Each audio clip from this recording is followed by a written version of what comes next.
Turron. Davenport, USA Today Eagles Wire is back with a look at the Birds as the offseason starts now. Turron, welcome back. Happy New Year, pal. Oh, thanks for having me. Happy New Year to you guys as well. So 7-9 this year. Doug Peterson, Carson Wentz. 7-9 last year. Chip Kelly, Sam Bradford. Do we feel better about this 7-9 over last year's 7-9? Oh, you have to feel better. I mean, first things first, look at the quarterback situation. There's no question who's going to be lined up under center when the Eagles trot their team out, in training camp, and that's Carson Wentz. And he's a guy that you could build around. So that alone is definitely reason for optimism. And then you also have to look at the Eagles over the last 3 years, last couple of years with Chip, they were trending down. Now you have a team that at 7-9, give or take 7 or 8 plays, could have a better record. They're trending up, if you ask me. They finished. Obviously, the Cowboys game was, not exactly the most convincing win over their backups, but at the same time, they did finish with 2 straight regular season victories over the NFC East. And then you look at just the way that this team continued to fight for Doug Peterson. That's the main thing. They didn't quit, unlike what happened last year under Chip. So there are 2 different 7-9 results with this team. And this year, the guys going into the offseason, they know that, give or take a few players here or there, they could add some talent and make this team a more competitive roster.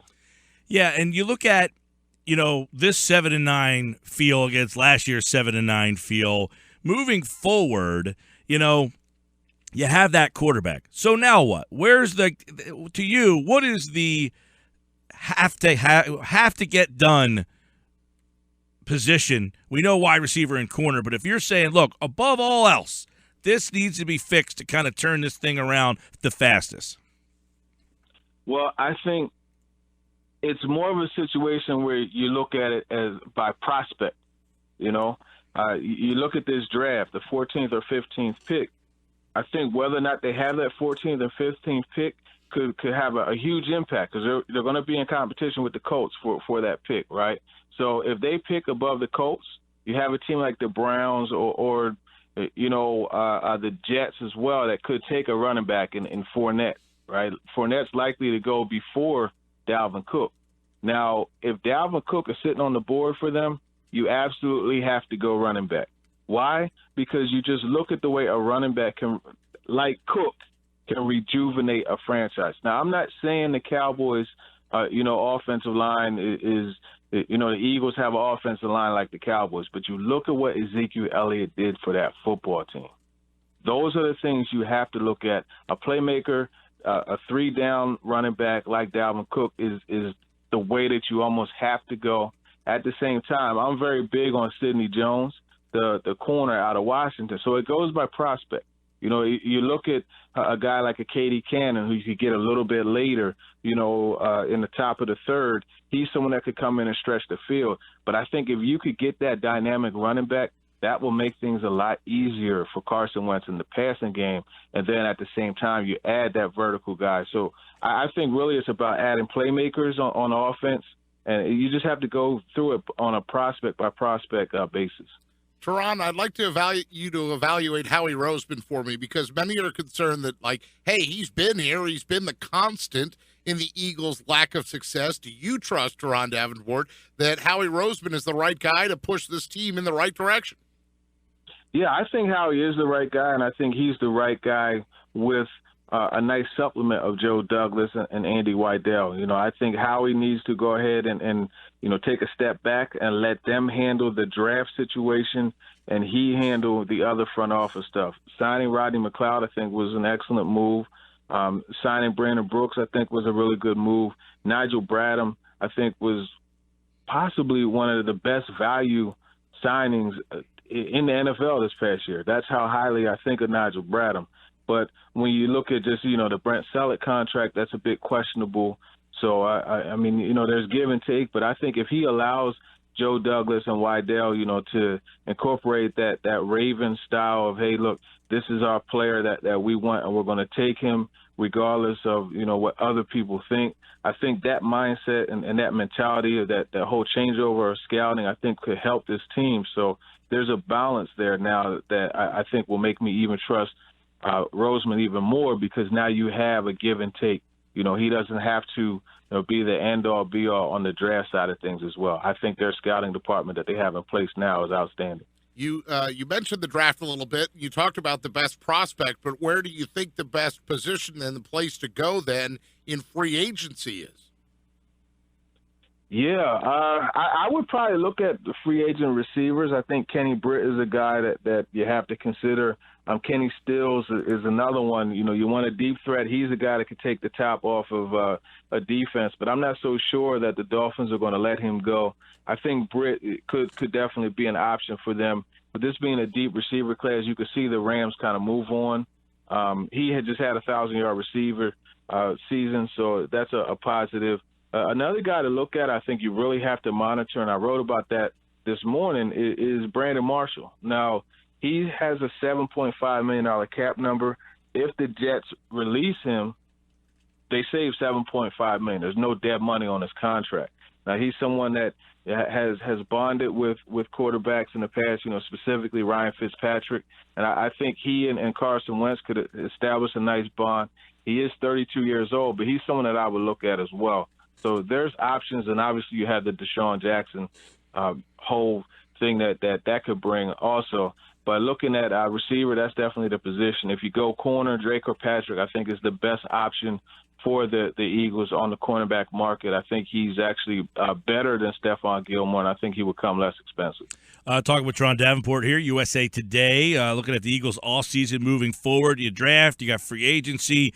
One thing, too, is this team on the offensive side of the ball, it seems that running back is kind of redefining itself this year, right? In the NFL, it seemed like it was an afterthought. Do you think running back is kind of redefining the way it's being viewed around the league? Well, I think people are finally understanding that regardless of the position, if there's a playmaker, you take them. And you just have to go about your own style of play. The pack-and-play style is coming back, where you run the football, you control the ball, and you play strong defense, and that's the secret to success and winning. So, yeah, I think the running back position is definitely coming back, that the emphasis is being placed on it once again. And it's just important to be able to run the football. You have to be balanced on offense. And you saw what could happen with the Eagles, when you get away from having balance, things could get really bad offensively. So you need that running game. You need that guy that you could give the rock to, especially when you're ahead. Look at how many times the Eagles couldn't finish a game. You have that guy that you could just give the ball to, and he'll keep getting you 3.5 to 4 yards. Look, man, 3.5 to 4 times 3, that's more than 10. So that gives you an opportunity to move the chain. So those are the things that you have to consider, and that's why I think the running game is so much more important. Your take on Ertz? It seems that every year, the last 2 weeks or so, he's got like a double-digit catch game, 130 yards. Is he a guy that could be he seems like he's the guy every single year. Oh, this is the year for Ertz. This is the big year for him. Having the quarterback back-to-back years, having that continuity, can he finally be a breakout, year-long weapon for them? I think his late success over the last couple of years is proof of that. Look at both times he entered the season, and in the last couple of years, right? You look at Sam Bradford was out pretty much all the training camp. You saw him late in training camp. And, that chemistry is not something that just comes. You have to work on that. You have to develop that. You have to be on the same play. For a lot of the plays that the Eagles call, especially in this offense, we have those wide stick. You have to go break inside when the defender's on the outside and vice versa. And these are things that both the quarterback and Ertz have to be on the same page with. Wentz and Ertz were not on the same page initially, and then you had the injury. So I say all that to say a second year with the same guy, they're going into the offseason having already developed the chemistry. He's going to have an outstanding season, and he showed over the past 8 to 10 weeks, he showed that he could be a playmaker at tight end. Look at the 55-yarder, the tight end screen against Seattle. You know, not every tight end is able to make those type of plays. Obviously, it was called back, but the penalty had nothing to do with his play, what he was able to do. So I think Ertz going forward, you know, I think he should be a focal part of this offense. And I think when you look at just from a personnel standpoint, they could take a page out of the Chiefs. You know, look at the way their offense revolves around Kelsey. I'm not saying Ertz and Kelsey are the same player. I'm not saying that he's as good as them, but conceptually, you could build your offense around your quarterback being a game manager and making those high percentage throws to your tight end, and you definitely still have the threat in Macklin and Albert Wilson, you know, and Conley. But at the same time, for the Eagles, you just have to find those other threats. But you could start everything with Zach Ertz. I think he should be the focal point, the top read in most of the play call. Zach Ertz, a guy that was drafted one round before the Chiefs drafted Travis Kelce, FYI. We're talking with Turron Davenport as we recap the Eagles season a little bit and take a look at some of the moves they might do in the offseason. And Turron, I'd like to ask you this because Mike and I can remember distinctly doing a show with Mike where he talked about the word R, the R word, rebuilding. The teams don't like to say that. Obviously, the Eagles are in a bit of a rebuild.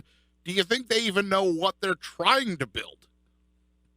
I think they know what they're trying to build with Carson Wentz. I mean, they're trying to build a team that you know, has an offense that scores a lot of points. And, I mean, that sounds general, but I think that's what they're doing. They're trying to build a high-powered offense, you know, one that can also control the ball. So, at the same time, defense is going to be their identity. They're a team that, you know, bases everything off of the defense. That's why so many times you would see them when they won the coin toss, they would, you know, they would defer. You know, they want to have the defense on the field first to set the tone. So they're building upon the defense, you know, and they're going to try to build around their quarterback. That's really what it boils down to.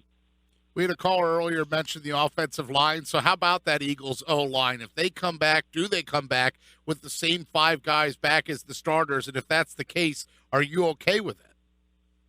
Well, I think they're going to have to take a long, hard look at Jason Kelsey. I think Kelsey is still a solid center, but there were times where that interior pressure was coming. You know, he struggled initially. He finished off strong. They're going to have to figure out which Jason Kelsey they feel they're going to get. You know, the one that struggled early against guys like Danny Shelton and, you know, against the Bears and some of the other teams. They're going to have to find out which one are they going to have. And they're going to have to do that early because, you know, if they feel that he's not going to be a solid guy for them, now you got Wisniewski sitting there. And I think, you know, he would be the guy. If I'm going to replace Kelsey, I put Wisniewski in there at center. He's played the position multiple years with Jacksonville at a solid level, also with Oakland. But then you could also be able to have a veteran center come in there rather than a guy in Seumalo. You know, you have a rookie center and a rookie second-year quarterback. That's not exactly the best combination that you want to have. And obviously, you know, Seumalo will be in his second year, but it would be his first as a center. So that's why I call him a rookie center. And, you know, as a center, you have to make so many play calls, you know, and that's some of the things that Doug Peterson talked about for this Eagles team when he was asked about Jason Kelsey. He talked about his ability to make Carson feel comfortable because he's able to make the protection calls. And that's why you need a veteran. That's why I think Wisniewski would be a good option if they decide to move on. Then at the same time, I keep Peters. I think Peters absolutely has to come back. On the right side, you got Lane Johnson with Brandon Brooks next to him. That's your strength when you're running the football. Left guard, look, it's going to, you know, Alan Barber has played well. So I would keep him there. I think the one possible change could be at center. Yeah, any reason that you were able to determine as you went from week to week why they weren't as high on Wisniewski as it seems like all of us are? Well, I think really what it was is they felt Barber was playing well, you know, and when Barber was at left guard, I mean, he was playing at a very high level. And then when the whole Vitae injury happened and they had to move him over, I mean, they were satisfied. Peterson actually praised Wisniewski for his play at left guard. So they definitely recognized that he was, you know, an outstanding player at left guard. But, you know, this conversation that we're having is in regards to a position that he hasn't played, you know, in a game for the Eagles in that center. So I think they're 100% happy with what they got out of Wisniewski at left guard. Turron Davenport with us here as the Eagles moving on another year, 3 in a row, no playoffs, 8 now or 9 without a playoff victory. So it's been a long drought here for this team, but they finally get that quarterback, it seems like, something they haven't been able to do really since they traded Donovan on Easter Sunday back there in 2009. They just have not been able to find that guy. They finally seem like they got it. Your thoughts on the coach in his first year overall? I said earlier, you can't expect the coach to get every single call right, every single play call, every single decision. But did you think he made too many mistakes? Were you so concerned about some of the recklessness, or do you think that to get this team to 7-9 and as hard as they seem like they played, that he should be commended for the season he had? Well, I just think he should be commended for his ability to keep the players engaged, his ability to keep them from pointing fingers, his ability for them to, fall, so to speak, together. You know what I mean? They didn't, they didn't point fingers. You didn't have defense blaming the offense and vice versa. That, I think, is the main thing, and his ability to deliver his message to his guys. When the stuff hit the fan and there were really questions about the effort and energy, they came through for him. That is the key win for Doug Peterson. Now, the play calls. Obviously, there were some bad play calls. You don't want to see him run a horizontal play with a Jason Kelsey less than 100% going out and trying to pick up a guy like Sean Lee in that situation against Dallas. But at the same time, you do want to see a coach have confidence in his players that they could get that 1 or 2 yards on fourth down, like you saw a couple times. I mean, I think that, going for 2 was an excellent decision because it's just, a no nuts, no glory kind of thing. And the players fed into that. They liked the fact that he was going for it. They liked the confidence. So obviously, like I said, there were some play calls that you definitely would like to see him take back, and he admitted that he would change things. But overall, just on an overall standpoint, I think he did a good job, and I really commend him for his ability to relate to the players. The guys really want to not necessarily play for him because they play for themselves, first and foremost, but the guys, really want to, be able to come through for him. I would say it that way. They want to make sure that they represent their coach and their team well, which is not something that you saw as much with Chip Kelly. You didn't have that emotional deposit that a coach was putting into the players. Doug Peterson wants to know about their family life. He wants to know about, things outside of the building that goes on. He concerns himself about some of the things that these guys have to go through. And I think that goes a long way as far as the relationship. And when you have a relationship between player and coach the way that they do, you'll never have your guys quit on you. I'm going to put 2 together for you, Turron. Do you think that Doug needs to take a step back and delegate more? And with that in mind, would it be a concern if he lost Frank Reich or John DeFilippo, or the possibility of losing both of those guys? Do you think he needs to step back and delegate more? But then also, what about losing those guys? Yeah, I think the two go hand in hand. I could definitely see him stepping back and delegating more with Frank Reich as a play caller. Or let's say Reich moves on to Buffalo and Coach Flip is there. Flip was an offensive coordinator, in the past, so he has the experience also. So I could see them allowing, him to make the play calls. But if you have a guy that, whether it be, let's say they hire Deuce, let's say that they go back to Kansas City and they're bringing Eric Bieniemy, who coordinates the running game. Now you have to look at, okay, do I want to have a first-time offensive coordinator making the calls, or do I want to make the calls? So it's really going to come down to how it works. I think Doug's going to continue to make the calls because it's very important for him to have that efficient line of communication. He spoke about that multiple times, whereas, he doesn't feel that he should call the play to Frank Reich and then Frank Reich radio it to the quarterback. So it's going to be a difficult situation for them, but I think he's going to continue to make the play calls. By the way, John DeFilippo, his name is being rumored around the Jets now with Chan Gailey retiring, so they're reaching out to DeFilippo. So both guys in demand right now. And Turron, you look at Ron Brooks. We talked about him before you came on. Sometimes those role players, those under-the-radar guys, he kind of gets brushed under the rug, but their defense had so many issues once he went down. You wonder, there's two spots in this team. On the offense, when Lane Johnson went down, and on defense, when Ron Brooks went down. You wonder what this season would have been like had those guys not got hurt. Yeah, there's definitely something to look at with that. It's kind of like a chain reaction. I mean, as a result of him not being a nickel guy, now you get Malcolm, who has to drop down and cover the slot, and now you have Jalen Watkins, who comes in. So it's a chain, and you have reserves, so to speak, being brought in at different positions. So, yeah, I mean, he brought a physicality to that position. He did get beat a few times, especially in Cleveland, in that nickel spot. But make no mistake about it, it definitely hurt the defense when he went down. Yeah, it seemed like their defense really had some problems. But moving forward here, a lot of young guys played. The draft is something that we always look at, and we go back and forth with Howie and what did he do in the draft and which drafts were his and which drafts did he run and who did he take. And I think there's so much mystery around the Eagles organization in terms of who's been running their drafts the last couple of years. But you look at this last draft, a lot of young players getting to play a chance to play. Did he do a good job in this draft? Yeah, I think they did a good job. You got your quarterback. I think you got some foundational players in Seumalo. Big V is a guy that gives you flexibility along the offensive line. At one point, they may end up flipping Lane to the left side, and Big V gives you an athletic guy. You want athletes at your bookend tackles, and obviously Jalen Mills was a solid pickup also. So I think they did a good job, and I would give them a good grade.